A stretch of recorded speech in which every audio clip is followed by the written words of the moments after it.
Thanks so much for joining us. I'm Jennifer Sanders. Daniel Marine has the day off. This push for change comes after a deadly crash over the weekend moved neighbors in Cedar Park to speak out about dangerous driving where they live. Just before midnight Saturday night, a 19-year-old died in a crash off 183 and Scottsdale Drive. Police say two speeding vehicles were going over 100 miles per hour, possibly racing. KXAN's Jayla Washington gives us some perspective of those concerns and insight into crashes in the area. Right along this high-traffic road in Cedar Park, would you say that car's doing kind of homes with families who say they see speeders far too often. Everybody complains about this street. I mean, my kid is not allowed to play with soccer balls. I'm afraid that if he runs the street, he will get hit. Yuri Casteller's ring camera caught some of the speeding.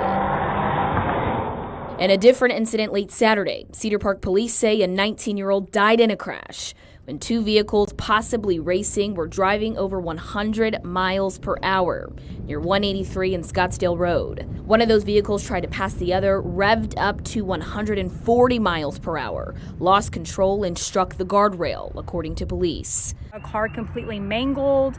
We are constantly hearing the racing of motorcycles, cars, trucks. It's a little nerve-wracking when you hear it all the time. TxDOT data shows since 2020, there have been at least 70 crashes on this stretch of road between Crystal Falls Parkway and East New Hope Drive in Cedar Park. 4 of those ended in serious injuries.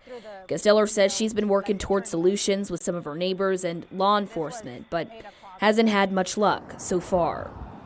Jayla Washington, KXAN News.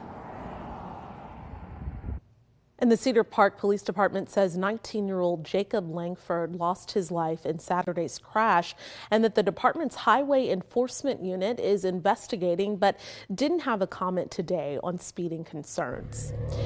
Do you remember this video from February of 2023? Well, it shows cars driving recklessly and doing donuts while other cars blocked off the intersection of South Lamar and Barton Springs. Multiple people were arrested and some injured.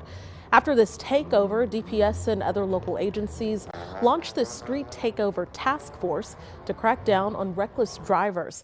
Governor Greg Abbott signed new rules into law after events in several parts of the state.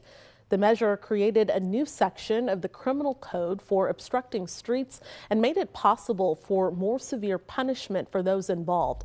Another law allows for immediate removal and impounding of vehicles involved in street takeovers and racing.